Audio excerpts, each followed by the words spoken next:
إن الحمد لله نحمده ونستعينه ونستغفره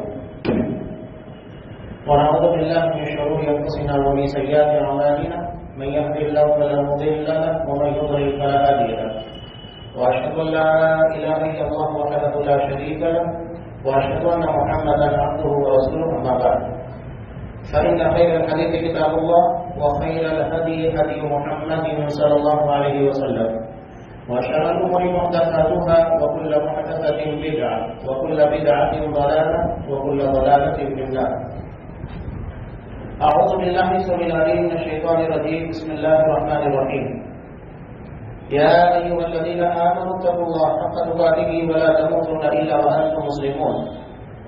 يا أيها الناس اتقوا ربكم الذي خلقكم من نفس واحدة وخلق منها زوجها وبث منهما رجالا كثيرا ونساء واتقوا الله الذي تساءلون به والأرحام إن الله كان عليكم رقيبا.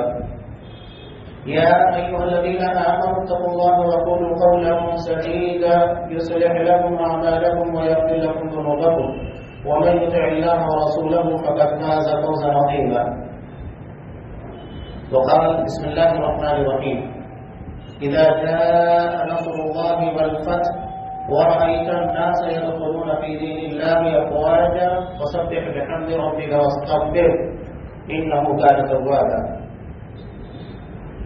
وعن أبي أمامة الباهلي رضي الله تعالى عنه قال قال رسول الله صلى الله عليه وسلم أنا زعيم ببيت في روض الجنة لمن ترك المراء وإن كان محقا وببيت في وسط الجنة لمن ترك الكذب وإن كان مازحا وببيت في أعلى الجنة لمن حسن خلقا.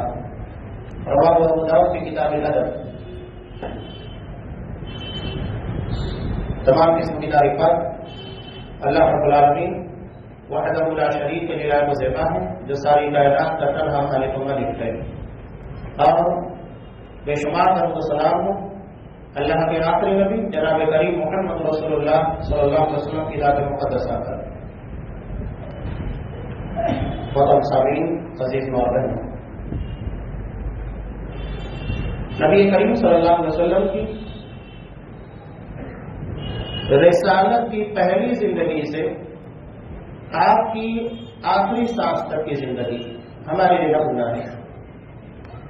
عبادات میں، اعتقادات میں، معاملات میں، تجارت میں، لین دین میں، میراث میں، یہاں تک کہ آپ کی زندگی کے آخری ابواب میں بھی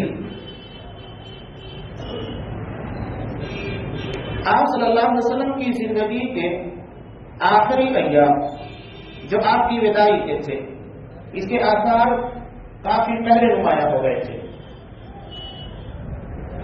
ہر سال آپ صلی اللہ علیہ وسلم 10 دن اعتکاف کرتے، لیکن آپ نے اپنی زندگی کے آخری سال میں 20 دن اعتکاف کیا. حضرت جبرائیل علیہ السلام ہر سال قرآن مجید کا ایک دور کراتے جتنا مکمل نازل ہوا ہوتا، لیکن آخری سال جو تھا اس میں 2 مرتبہ دور کرایا. حضرت معاذ بن جبل رضی اللہ تعالیٰ عنہ کو جب یمن کی آواز روانہ کرنے لگے کہا کہ معاذ لگتا ہے یہ میری اور تمہاری آخری ملاقات ہے. اس کے بعد جب تم مدینہ آؤ گے تو میری قبروں کے پاس سے تمہارا گزر ہوگا. حجۃ الوداع کے موقع پر آپ نے کہا جمرہ عقبہ کے پاس لوگوں مجھ سے حج کے طریقے سیکھ لو، میں نہیں جانتا کہ اس کے بعد میری اور تمہاری ملاقات ہونے والی ہے. یہ اشارہ ہے کہ آپ صلی اللہ علیہ وسلم مکمل دین دے کر اور اس کے سارے طریقوں کو بتا کر اس دنیا سے جانا چاہتے تھے تاکہ مسلمان کسی بات میں زندگی کے کسی موقع پر کسی غیر کے محتاج نہ رہے. اسی کو اللہ نے کہا الیوم اکملت لکم دینکم واتممت علیکم نعمتی، آج میں نے تمہارے لیے تمہارا دین مکمل کر دیا اور اپنی نعمت تم پر اتمام کر دی. آپ صلی اللہ علیہ وسلم ایام تشریق کے وسط میں تھے. 11 یا 12 تاریخ تھی. آپ صلی اللہ علیہ وسلم کے پر سورہ نصر کا نزول ہوا، یعنی یہ اللہ کی طرف سے ایک اشارہ تھا کہ جس مشن اور مقصد کے لیے اللہ نے آپ کو دنیا میں بھیجا تھا وہ اب تکمیل کو پہنچ چکا ہے. لہذا اگر آخرت کے سفر کے لیے آپ کو روانہ ہونا ہے. اذا جاء نصر اللہ والفتح، اللہ کی مدد آئی، فتح حاصل. آپ لوگوں کو دیکھ رہے ہیں کہ جاب در جاب دین اسلام میں داخل ہو رہے ہیں. اب آپ کا فریضہ یہ بنتا ہے فسبح بحمد ربک واستغفر، اپنے رب کی تسبیح بیان کیجیے اور استغفار کیجیے، اپنے گناہوں کی مغفرت طلب کیجیے. یقیناً وہ بڑا بخشنے والا، توبہ کو قبول کرنے والا ہے.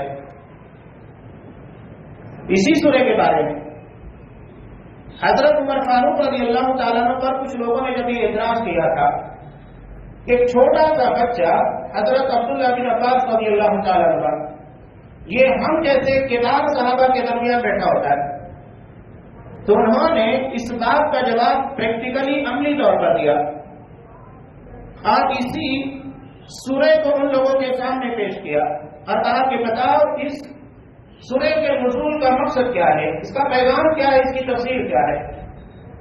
ہر کسی نے اپنے اعتبار سے جواب دیا، لیکن وہ جواب اپنی جگہ پر صحیح نہیں تھا. حضرت عبداللہ بن عباس رضی اللہ تعالیٰ عنہ کو بالکل آخر میں پوچھا تو انہوں نے کہا فیہ نعی رسول اللہ صلی اللہ علیہ وسلم، اس سورہ میں نبی کریم صلی اللہ علیہ وسلم کی وفات کی خبر دی گئی ہے، یعنی اب مشن مکمل ہو چکا ہے. اب اس مشن کی تکمیل کے بعد آپ کو اللہ کی طرف روانگی کی تیاری کرنا ہے. جب آپ صلی اللہ علیہ وسلم ایک جنازے میں تھے، وہاں سے آپ کے مرض کا آغاز ہوا. یہ زندگی کے آخری ابواب میں اس لیے بیان کرنا چاہتا ہوں کہ آپ صلی اللہ علیہ وسلم نے ان دنوں میں جو کاوشیں اور امت کو پیغام دیے ہیں وہ سمجھنا ہمارے لیے بہت ضروری ہے. کن کن مرحلوں پر آپ صلی اللہ علیہ وسلم نے امت کو کیا پیغام دیا، دنیا سے جانے والا کیا کہتا ہے اور وہ دنیا سے جاتے ہوئے کیا پیغام چھوڑ کر جاتا ہے. آپ صلی اللہ علیہ وسلم میدان احد میں تشریف لے کر گئے. جس طرح زندہ اور مردوں کو بیدار کیا جاتا ہے اس طرح آپ صلی اللہ علیہ وسلم نے وہاں پر ان لوگوں کے لیے دعا کی اور کہا آپ صلی اللہ علیہ وسلم کی باتیں آج جس کے اندر امت مسلمہ الجھی بھی ہے اس حدیث کے اہم مصداق بنی ہوئی ہے. آپ صلی اللہ علیہ وسلم نے کہا انا فرطکم، میں تمہارا پیر کاتبہ ہوں اور میں اپنا حوض کوثر اپنی نگاہوں کے سامنے دیکھ رہا ہوں. اللہ نے زمین و آسمان کے خزانوں کی کنجیاں مجھے عطا کر دی ہیں. مجھے اس بات کا خوف نہیں ہے کہ تم میرے بعد شرک کرو گے، لیکن تمہارے لیے دنیا کو کشادہ کر دیا جائے گا اور تم دنیاوی معاملے میں تنافس کھینچا تانی کرو گے، اور یہی دنیاوی کھینچا تانی ہے جس سے امت مسلمہ جوجھ رہی ہے. آپ صلی اللہ علیہ وسلم نے جو بات کی بالکل اپنی جگہ پر صحیح. انصار کو آپ صلی اللہ علیہ وسلم نے ترغیب کر دی کہ میرے بعد تمہیں ترجیحات، یعنی تمہاری اپنی ساری صلاحیتوں اور تمہاری فوقیتوں حیثیتوں کے باوجود بھی کسی اور کو ترجیح دی جائے گی. اور یہ بہت سارے معاملات میں، چاہے آپ اسکول کی لائن تو بالکل کھلی ہوئی ہے، ایک قابل ٹیچر ہے، پرسنٹیج ہے، صلاحیت ہے، کٹس ہے، اسے نوکری نہیں مل سکتی. نوکری اسے دی جائے گی جس کے پاس پیسے ہوں گے. رشوت کو نام دے دیا گیا ڈونیشن کا، عطیے کا. اب کوکا کولا کی بوتل پہ، روح افزا کی بوتل پہ آپ نے کوئی اور لیبل لگا دیا تو اس کی بنیاد کے اوپر، اس کی حلت و حرمت کے اوپر فرق آنے والا نہیں. ایک بیئر ہے، شراب کی بوتل ہے، اس کے اوپر روح افزا کا لیبل لگا دیں گے تو وہ حلال نہیں ہو جاتا، اور نہ روح افزا کی بوتل کے اوپر بیئر کا لیبل لگانے سے وہ حرام ہو سکتا ہے. تو یہ لیبل چسپا کر کے ہم اپنے دل کو تسلی دیتے ہیں. تو آپ صلی اللہ علیہ وسلم نے کہا ترجیحات ہوں گی. صحابہ نے پوچھا پھر ہمیں کرنا کیا ہے؟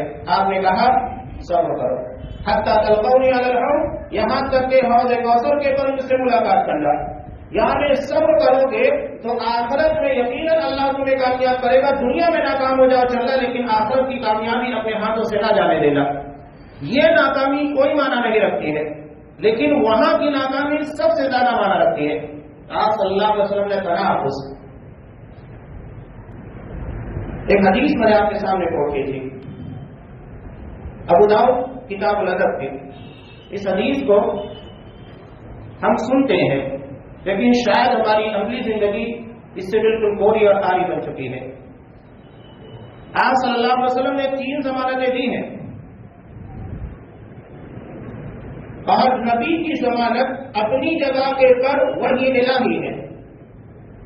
جو کہہ دیا گیا ہے وہ ہونا ہے، شرط پوری کیجیے۔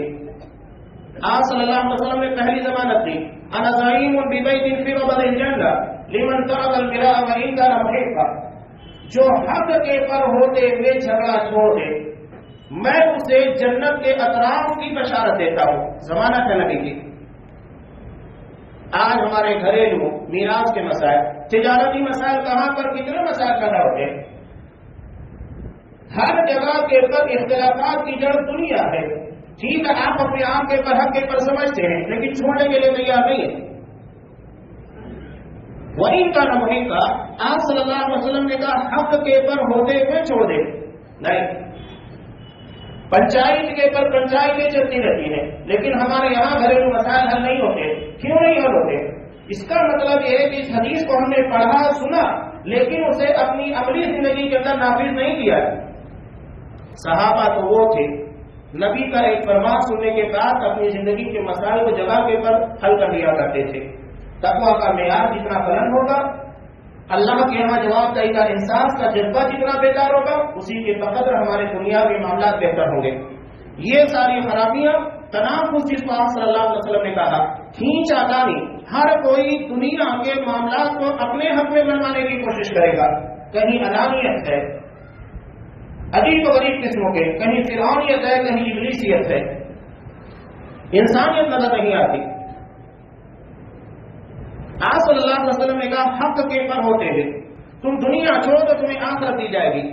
دنیا کی بہت ساری چیزیں جو قربان کریں گے آخرت میں ملے گی، اس کی واضح مثالیں بہت ساری ہیں۔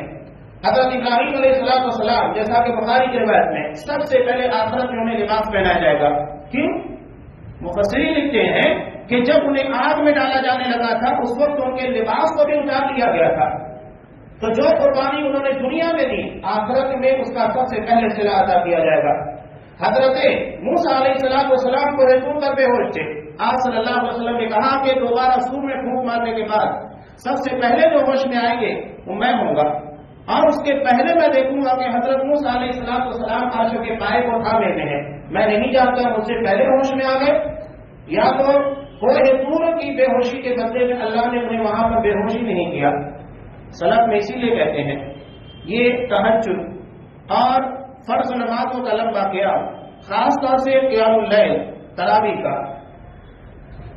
یہ قیام آخرت کے قیام کو ہلکا کر دیتا ہے۔ اس لیے کہ ہم اللہ کے یہاں عبادت کے لیے کھڑے ہوئے تھے، جب لمبا قیام کرتے ہیں پاؤں میں تھکاوٹ آ جاتی ہے، تو یہ ہمارے آخرت کے قیام کو ہلکا کر دیتا ہے۔ جو چیزیں دنیا میں قربان کی جائے گی وہ آخرت میں ملنے والی ہیں۔ تو حق کے پر ہوتے ہوئے صحابہ کے سامنے جب آپ صلی اللہ علیہ وسلم آخرت پیش کرتے تھے تو انہوں نے کبھی دنیا کو ترجیح نہیں دی۔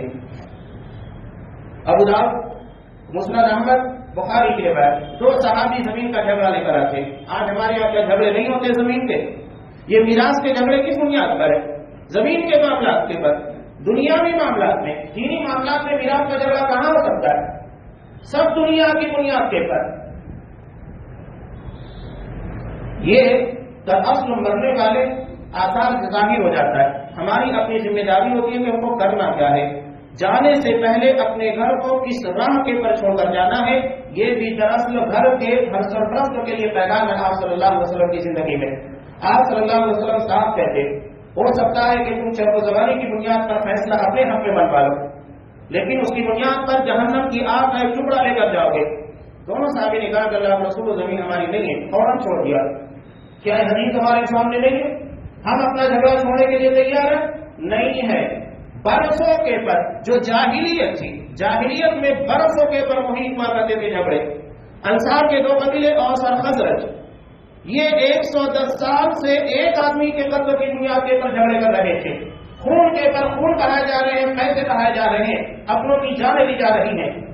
ٹھیک ہے، وہ بڑے پیمانے کے پر یہ کام کرتے تھے، ہم چھوٹے پیمانے کے پر۔ ہم خون نہیں پا سکتے، مار نہیں سکتے، جھگڑے نہیں کر سکتے، لیکن اپنی نیکیوں کا گلا گھونٹ سکتے ہیں۔ یہ غیبتیں، یہ چغلیاں جس سے ہماری مجلسیں بھری ہوتی ہے، آباد ہوتی ہے. ہمارے یہاں تو نیکیاں کمائی نہیں جاتی ہے، خیرات کرنے کے لیے لوگ باہر کھڑے رہتے ہیں، نماز پڑھتے ہیں، باہر نکلنے کے بعد اپنی نیکیوں کی خیرات بانٹتے ہیں. پتہ نہیں نیکیاں کمائی کہ نہیں، لیکن خیرات برابر بانٹی جاتی ہے نکلنے کے بعد.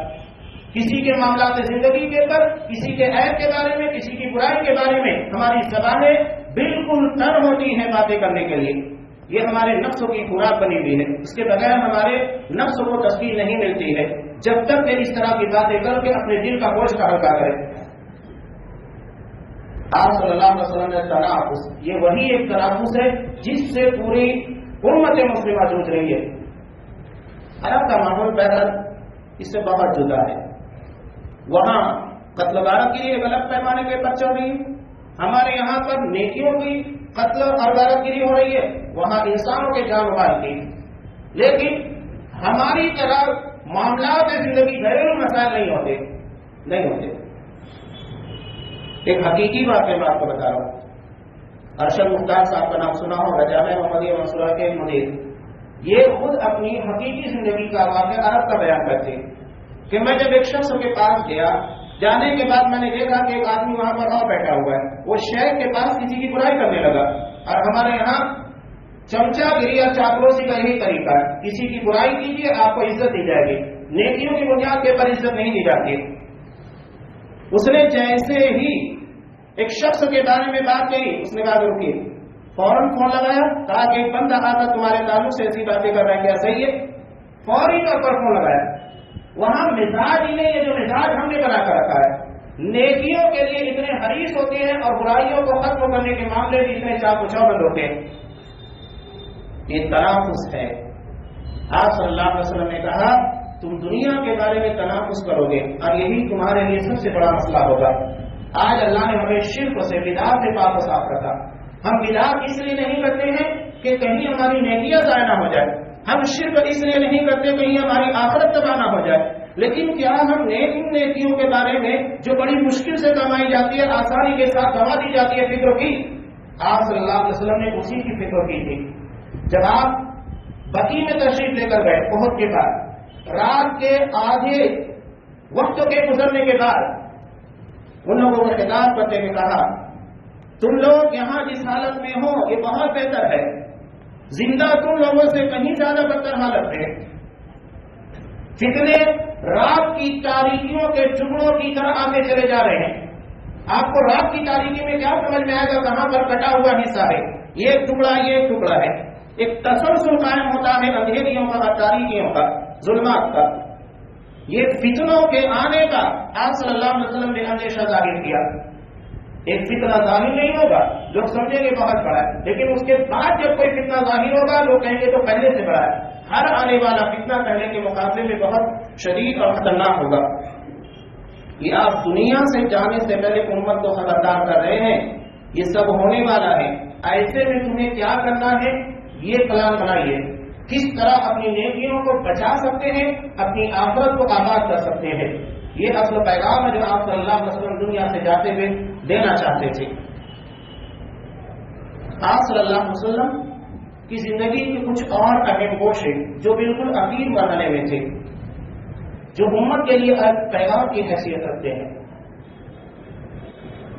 آپ صلی اللہ علیہ وسلم نے اپنی 13 سے 14 دن آپ مرض کے اندر مبتلا تھے. 5 دن جب باقی تھے، وقت جیسے جیسے قریب آ رہا تھا، آپ صلی اللہ علیہ وسلم کی فکر مندی امت کے تعلق سے اتنی زیادہ بیدار تھی. آپ صلی اللہ علیہ وسلم نے نماز ادا کرنی، نماز سے پہلے بھی لوگوں کو جمع کیا، تلقین کی. کہا کہ اگر میرا کسی کی طرف کچھ نکلتا ہے میں یہاں موجود ہوں، لے لیں. اگر میں نے کسی کو مارا ہے بدلہ لے لیں. پیش کر دیا اپنے آپ. نماز ادا کی، نماز کے ادا کرنے کے بعد منبر پر تشریف لائے، لوگوں کے سامنے پیش کیا. کہا اگر میں نے کسی کو مارا ہے، کسی کے ساتھ زیادتی کی، کسی کا کچھ لینا باقی رہ گیا، لے لے. یہ نبی کہہ رہا ہے کہ جب نبی کو آخرت میں ان معاملات کے اندر نہیں چھوڑا جائے گا تو ہم جیسے عام انسانوں کی کیا بسات، کیا اٹھا کر لے کر جانے والے ہیں. ان کانوں کے اندر کیا اتنی طاقت ہے کہ ہم واقعتاً آخرت میں اللہ کے یہاں حساب و کتاب کے لیے تیاری کر سکتے ہیں؟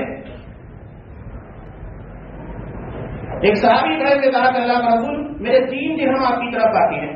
آپ صلی اللہ علیہ وسلم نے فوراً کہا فرض ان کے 3 درہم فوراً ادا کر دو. ایک صحابی کھڑے سے کہا کہ اللہ کا رسول ایک مرتبہ آپ نے چابک اٹھایا اور اس کی وجہ سے میری پیٹھ کے پر لگ گئی.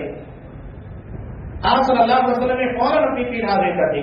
وہ آ کر اپنا جسم نبی کریم صلی اللہ علیہ وسلم کے جسم سے مس کرنے لگے. کہا کہ اللہ کا رسول میں چاہتا ہوں کہ دنیا سے جدا ہونے سے پہلے آپ کا جسم میرے جسم سے مل جائے. یہ محبت کا عالم تھا. اور دوسری طرف آپ صلی اللہ علیہ وسلم کا سفر آخرت کی تیاری کا طریقہ. بوجھ نہیں لے جانا چاہتے تھے. ایسا انداز تھا کہ جب رب کے سامنے پیش ہو تو کوئی بندہ کھڑا نہ ہو پائے کہ ہاں اللہ اس نے میرے ساتھ زیادتی کی. اس عالم میں اللہ کے پاس پانا جانا چاہتے تھے. تو جس طرح نبی کریم صلی اللہ علیہ وسلم کی زندگی ہمارے لیے اعتقادات عبادات ہر معاملے کے اندر نمونہ بنائے گئی، اسی طرح آخرت کی تیاری کے لیے اور اس دنیا سے جاتے ہوئے کس حال میں جانا ہے اس کے لیے بھی نمونہ بنائی گئی ہے. رسالت کی آخری سانس تک ہمارے لیے نمونہ موجود ہے. آپ صلی اللہ علیہ وسلم امت میں شرک بدعت نہ پیدا ہو اس کے لیے کتنا فکر مند تھے. آپ صلی اللہ علیہ وسلم اپنے چہرے کے اوپر چادر ڈالتے ہٹا رہے تھے. حضرت عبداللہ بن عباس رضی اللہ تعالیٰ عنہ کہتے بے قراری کے عالم میں تھے اور کہتے لعنت اللہ علی الیہود والنصارى اتخذوا قبور انبیائہم مساجدا. اللہ کی لعنت ہو یہود و نصارہ کے اوپر جنہوں نے اپنے نبیوں کی قبروں کو سجدہ بنا لیا تھا، مسجد بنا لیا تھا. آج کی زبان میں ہم کہیں مزار بنا لیا تھا. اور آج جس بات کے بارے میں نبی فکر مند تھے اسی فکر مندی کو ہم اپنے سامنے دیکھ رہے ہیں. آپ صلی اللہ علیہ وسلم اللہ سے یہ بھی دعا مانگ رہے تھے. موطا امام مالک کے روایت اللہم لا تجعل قبری مثوى يعبد. اللہ میری قبر کو میلہ آبا نہ بنانا، عرسوں کی جگہ نہ بنانا جہاں پر آنے کے بعد لوگ عبادت کرنے لگے. آپ نے یہ نہیں کہا کہ سجدہ کرنے لگے. عبادت یعنی کوئی بھی ایسی چیز جو عبادت کے نام سے موسوم ہوتی ہے وہ آپ صلی اللہ علیہ وسلم کی قبروں کے پاس نہیں کی جا سکتی. یہ آپ امت کے بارے میں فکر مند ہے، شرک اور بدعت نہیں ہونا چاہیے. اب یہاں رکنے کے بعد ایک بات یاد رکھیں، بدعت اس کے پیچھے ایک بہت بڑا خطرناک منصوبہ ہوتا ہے اسلام کی بڑی اور اہم تعلیمات کو فراموش کرنے کا. رافضیوں نے، شیعوں نے غم اور اندوں کے نام کے پر، ماتم کے نام کے پر، سفر ہجرت اصحاب کرام کی پوری قربانیوں کے پر سیاہی پھینکی. اور یہاں امت مسلمہ کے درمیان رہنے والے بدعتی انہوں نے خوشی کے نام کے پر نبی کریم صلی اللہ علیہ وسلم کی نصیحت اور وصیتوں کے پیغام کو بلا دیا. کون یاد کرتا ہے کہ آپ صلی اللہ علیہ وسلم اس دنیا سے جاتے ہوئے کیا لے کر گئے، کیا دے کر گئے، کیا پہنچا کر گئے؟ اس بات کی تلقین کی کوئی اس بارے میں فکر مند نہیں ہے. بس یہ جو خوشیاں ہیں، جو بولہبیت ہے، لوگ کہتے ہیں سوائے ابلیس کے جہاں میں سبھی تو خوشیاں منا رہے ہیں. یہ پاگل اتنا نہیں سمجھتا ہے کہ ابلیس کے علاوہ دنیا میں بہت سارے ہیں جو نبی کریم صلی اللہ علیہ وسلم کی وفات کا غم مناتے ہیں، خوشیاں نہیں مناتے. اور وہ پوری صحابہ کی جماعت ہے. کیا نعوذ باللہ سارے صحابہ اس شعر کی زد میں آتے ہیں؟ یہ اصحاب کرام کی تنقید کا بہت خطرناک اور گھناؤنا انداز ہے. اٹیک صرف اہل حدیثوں وہابیوں سلفیوں پر نہیں ہے بلکہ ہمارے سلف اصحاب کرام کے پر سب سے پہلے حملہ ہوتا ہے. سب سے پہلے حملہ ہوتا ہے حضرت فاطمہ کے پر، جو نبی کریم صلی اللہ علیہ وسلم کی وفات کے پر کہتی ہے کہ اے جبرائیل ہم تمہیں اپنے ابا جان رسول کی وفات کی خبر دے رہے ہیں. بے قراری کا عالم یہ تھا. حضرت انس کہتے ہیں کہ جس روز نبی مدینہ میں تشریف لائے وہ ہماری زندگی کا سب سے حسین اور یادگار دن تھا، اور جس دن آپ صلی اللہ علیہ وسلم کی وفات کی ہمارے لیے وہ دن انتہائی غم اور اندوہ کا تھا. یہ ایک لمبا بات ہے کہ عید میلاد یہ سب جو چیزیں کی جا رہی ہیں، اس کی سب سے بڑی حقیقت یہی ہے کہ 341 ہجری میں جاری تھی. اس سے بڑھ کر اس کے غلط ہونے کا ثبوت کیا ہو سکتا ہے؟ نبی کے سب سے زیادہ متوالے چاہنے والے حضرت ابوبکر صدیق، کیا کبھی آپ ان کی زندگی سے چیز ثابت کر سکتے ہیں؟ جو ہمیشہ کہتے تھے فدا ابی و امی، اللہ رسول میرے ماں باپ آپ کے پر قربان، جو نبی کے نام کے پر اپنی جان قربان کرنے، اپنی بیویوں کو بیوہ کرنے، بچوں کو یتیم کرنے کے لیے تیار رہتے تھے. کیا انہیں نبی کریم صلی اللہ علیہ وسلم کی اس خوشی کا علم نہیں تھا؟ کیا وہ اس کے حقدار نہیں تھے؟ تو یہ آپ صلی اللہ علیہ وسلم اخیر مرحلے میں اس بات کی فکر کر رہے ہیں. کیوں کر رہے ہیں؟ تاکہ امت اس کا شکار نہ ہو. اور جن لوگوں نے اس پیغام کو بلایا وہ اسی کے اندر جا کر پھنس گئے جس کے بارے میں آپ صلی اللہ علیہ وسلم کو اندیشہ تھا. تو امت کو ایک پیغام دے کر گئے. سیاسی اعتبار سے آپ صلی اللہ علیہ وسلم نے ایک پیغام دیا. یہ تو انتخابات کی بات تھی. آپ صلی اللہ علیہ وسلم نے نصیحت کی, کہا کہ میرے بعد جزیرت العرب میں یہود نصارہ اور مشرکین نہیں رہنا چاہیے. جزیرت العرب کو اس سے پاک کر دیا جائے, یہاں صرف اللہ کی عبادت کرنے والے بندے موجود رہے تاکہ مسلمانوں کا یہ مرکز اپنی جگہ کے پر قائم رہے. یہ سیاسی پاور بنانے کے لیے آپ صلی اللہ علیہ وسلم نے حکم دیا. اور حضرت عمر فاروق رضی اللہ تعالیٰ عنہ نے اپنے دور خلافت میں جب خیبر سے یہودیوں کو باہر کر دیا, کھدیڑ دیا, نکال دیا, کہا کہ اب آپ صلی اللہ علیہ وسلم کی نصیحت اور آپ کی وصیت کے پر عمل ہو گیا. یہ سیاسی مضبوطی کے لیے, اس لیے کہ مسلمانوں کے درمیان جب مشرکین یہود و نصارہ موجود رہیں گے تو مسلمانوں کے لیے داخلی مسائل کے ساتھ ساتھ خارجی مسئلہ بھی ہوگا. باہر کے دشمنوں سے بھی لڑنا ہوگا, ہمارے اپنے درمیان رہنے والے دشمنوں کا بھی مقابلہ کرنا ہوگا.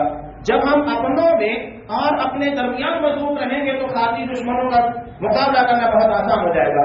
حضرت عمر فاروق رضی اللہ تعالیٰ عنہ اس کے پر عمل کیا. آپ صلی اللہ علیہ وسلم نے اسی سیاسی پیمانے میں اور اسی سیاسی تناظر کے اندر ایک بات اور بھی کہی. کہا وفود یعنی وہ لوگ جو مسلمانوں سے سیاسی پیمانے کے پر دینی اعتبار سے ملنے کے لیے آتے ہیں, چاہے وہ تجارتی ہو یا مسلمانوں سے رابطہ رکھنا چاہتے ہوں, جسے ہم بین الاقوامی سطح کی باتیں کرتے ہیں, تو ان لوگوں کے ساتھ اسی طرح پیش آنا, احترام کرنا, عزت کرنا جس طرح میں کیا کرتا تھا. سن 9 ہجری عام الوفود کہا جاتا ہے. اس سال کثرت کے ساتھ اسلام میں انٹری کرنے والے, داخلہ لینے والے پڑی جائے.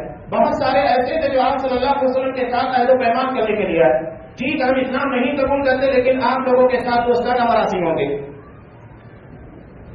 تو وقت کے لیے آپ صلی اللہ علیہ وسلم نے خصوصی حکم دیا. اب یہاں پیچھے آپ نے سوشل میڈیا کے پر اخبارات میں بھی بہت کچھ سنا ہوگا. جب ہمارے یہاں کے وزیر اعظم نریندر مودی صاحب سعودی عرب گئے, بہترین طریقے سے استقبال کیا گیا, اس کے پر ملا, تو کیا وہاں جانے کے بعد انہیں گالیاں دی جاتی, انہیں اناج شراب پکا جاتا؟ یہ نبی کا حکم ہے وفود کے آنے کے بعد ان لوگوں کے ساتھ احترام, عزت کے ساتھ پیش آنا ہے. وہ حدیث وہ تم سے بہتر جانتے ہیں. اب دنیا کے کسی بھی ملک کا آدمی وہاں جائے گا, اس کے ساتھ احترام سے پیش آنا ہے. یہ آپ صلی اللہ علیہ وسلم کی سیاسی اعتبار سے وصیت تھی. دوسروں سے روابط بہتر رکھنا ہے. وہ کیا کرتا ہے داخلی پیمانے کے پر انٹرنیشنل قوانین جدا جدا ہیں, کوئی کسی کے ملک میں انٹرفیئر نہیں کر سکتا. سعودی عرب نے انگلینڈ کے ایک شخص کے پر ملک عبداللہ کے زمانے پر میں جب اس نے شراب پی کوڑے برسائے, حالانکہ امریکہ, یورپ, انگلینڈ کی حکومتیں چلا رہی تھی. وہ تو انہوں نے یہی بتایا تھا کہ انٹرنیشنل قانون ہے کہ جو شخص جس ملک کی سرزمین کے پر قدم رکھتا ہے وہاں کے قوانین کا پابند ہو جاتا ہے. اب وہ مسلم ہو غیر مسلم ہو, ہر ایک کے پر سعودی عرب کا جو کتاب و سنت کا قانون ہے وہ چلنے والا ہے. تمہارا اپنا قانون یہاں نہیں چلے گا. ہم تمہارے ملک میں اگر کوئی مسلمان شراب پیتا ہے تو مطالبہ نہیں کرتے تو اس کو کوڑے مارے جائے. یہ ہمارا اپنا ملک ہے, اسٹیٹ ہے, کنٹری ہے. یہاں کتاب و سنت کی بالادستی ہے, قانون ہے, صاف ہے. دستور ہونا کتاب اللہ و سنتی, سنت رسولی, کہ ہمارا دستور, ہمارا اصول اور ضابطہ اللہ کی کتاب اور نبی کریم صلی اللہ علیہ وسلم کی سنت ہے. وہاں کا ہر فرما روا جب اس منصب کے پر آتا ہے اس بات کا اعادہ بار بار کرتے رہتا ہے کہ اللہ کی کتاب اور نبی کی سنت یہ ہمارا طریقہ ہے, اسی کے پر یہاں قانون چلنے والے ہیں. ملک عبدالعزیز رحمہ اللہ نے تو صاحب بینرز لگائے تھے, صاحب کہا انا سلفی و عقیدتی ہی السلفیہ, میں سلفی آدمی ہوں اور میرا عقیدہ سلفی عقیدہ ہے جو صحابہ کا اور تابعین کا تھا. واضح دو ٹنگ انداز میں باتیں کرتے ہیں, ڈھکی چھپی انداز کی باتیں نہیں کی جاتی ہے. کہا صلی اللہ علیہ وسلم نے سیاسی پیمانے کے پر جن چیزوں کو عملاً اختیار کرنے کا حکم دیا وہ انہوں نے اختیار کیا. اب ہمیں اعتراض کرنے کا کیا؟ تیسری بات راوی کہتا ہے کہ میں بھول گیا, لیکن دوسری روایتوں کے اندر ہے کہ آپ صلی اللہ علیہ وسلم نے کتاب و سنت کو مضبوطی سے تھامنے کا حکم دیا تھا. اس کے بعد امت مسلمہ کے لیے ایک بہت اہم مسئلہ قیادت کا تھا. آپ صلی اللہ علیہ وسلم جب عشاء کی نماز میں 17 نمازیں تھیں جو حضرت ابوبکر صدیق رضی اللہ تعالیٰ عنہ نے نبی کریم صلی اللہ علیہ وسلم کی موجودگی میں پڑھائی. عشاء کی نماز کا وقت تھا جمعرات کے دن. مغرب کی نماز ادا کی, سورہ مفصلات پڑھی, عشاء میں آ نہیں پائے. 3 مرتبہ اڑنے کی کوشش کی, بے ہوشی طاری کی. اس کے بعد کہا مروا ابا بکر ان یصلی بالناس, ابوبکر کو حکم دو لوگوں کو نماز پڑھائیں. یہ امت مسلمہ کو ایک آدمی کی امامت و خلافت کے پر متفق کرنا تھا. ایک اشارہ, ایک پیغام تھا. اور آپ صلی اللہ علیہ وسلم نے عملی طور پر ایک مرتبہ خود حضرت ابوبکر صدیق رضی اللہ تعالیٰ عنہ کے بازو میں آ کر نماز ادا کی. اور جو آخری دن تھا آپ صلی اللہ علیہ وسلم کی زندگی کا, اس میں بھی آپ صلی اللہ علیہ وسلم نے نماز فجر میں جو آخری نماز تھی, حضرت ابوبکر صدیق کو پردہ ہٹا کر دیکھا کہ لوگ اطمینان کے ساتھ ان کی امامت میں متفق ہو گئے ہیں. چہرے کے اوپر خوشحالی تھی. لوگوں کو ایک جگہ کے اوپر جمع کر دیا تاکہ آپ کے جانے کے بعد انتشار نہ ہو. قیادت اتنی اہم چیز ہے کہ آپ صلی اللہ علیہ وسلم کی تدفین سے پہلے صحابہ اس بات کا فیصلہ کر رہے تھے ہمارا خلیفہ کون ہوگا. نسائی کی روایت میں ہے آپ صلی اللہ علیہ وسلم انتقال کے بعد, وفات کے بعد آپ صلی اللہ علیہ وسلم اپنے کمرے میں ہیں. آپ کا جسم اندر وہاں رکھا ہوا ہے اور بنو ثقیفہ میں صحابہ جمع ہیں قیادت کے لیے. امت کو بغیر قیادت کے چھوڑا نہیں جا سکتا. اتنا اہم مسئلہ تھا کہ بغیر امیر کے, بغیر خلیفہ کے, امامت کے نہیں چل سکتی, نہیں چھوڑا جا سکتا. جمع ہوئے, 2 طرف ہونے والی تھی, انصار اور مہاجرین کی. حضرت عمر فاروق رضی اللہ تعالیٰ نے ایک ہی مدعا رکھا.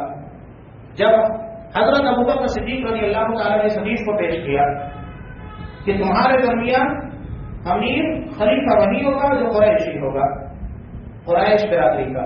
الائمہ من قریش, ائمہ خلفاء قریش میں سے ہی ہوں گے.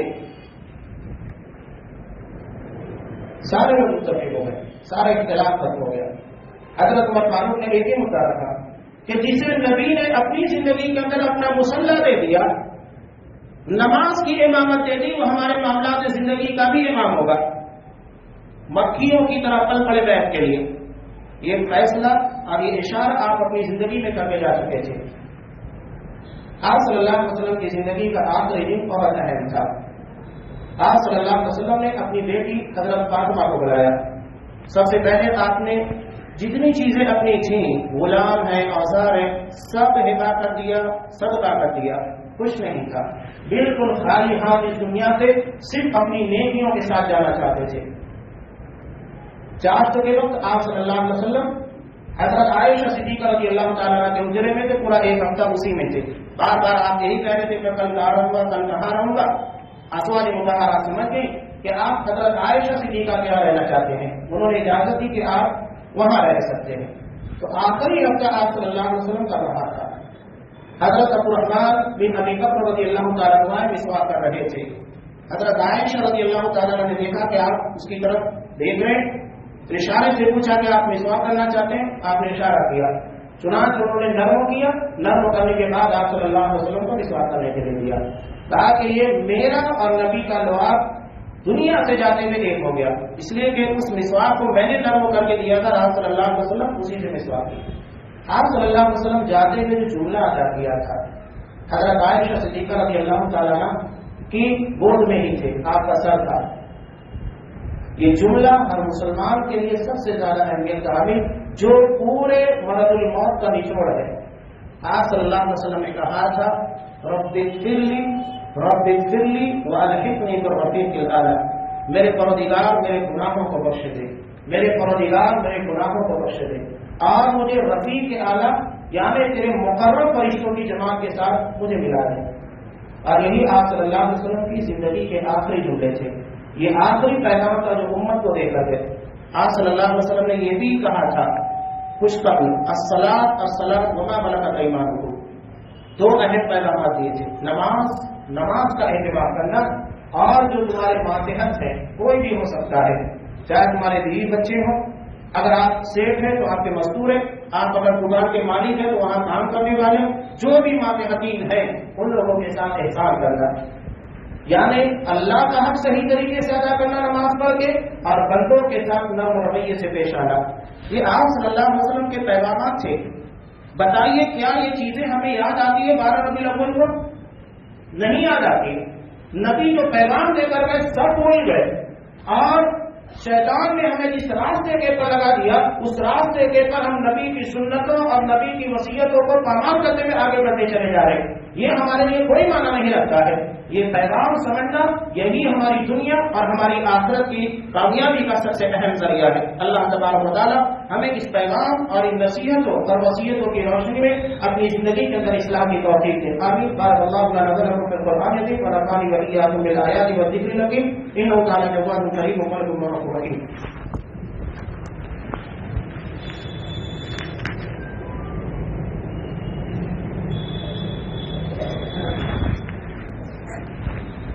إن الحمد لله نحمده ونستعينه ونستغفره ونعوذ بالله من شرور أنفسنا ومن سيئات أعمالنا من يهد الله فلا مضل له ومن يضلل فلا هادي له وأشهد أن لا إله إلا الله وحده لا شريك له وأشهد أن محمدا عبده ورسوله أما بعد فإن خير الحديث كتاب الله وخير الهدي هدي محمد صلى الله عليه وسلم وشر الأمور محدثاتها وكل محدثة بدعة وكل بدعة ضلالة وكل ضلالة في النار أعوذ بالله السميع العليم من الشيطان الرجيم إن الله يأمر بالعدل والإحسان وإيتاء ذي القربى وينهى عن الفحشاء والمنكر والبغي يعظكم لعلكم تذكرون واذكروا الله يذكركم ويستجب لكم ولذكر الله تعالى أعلم والله أكبر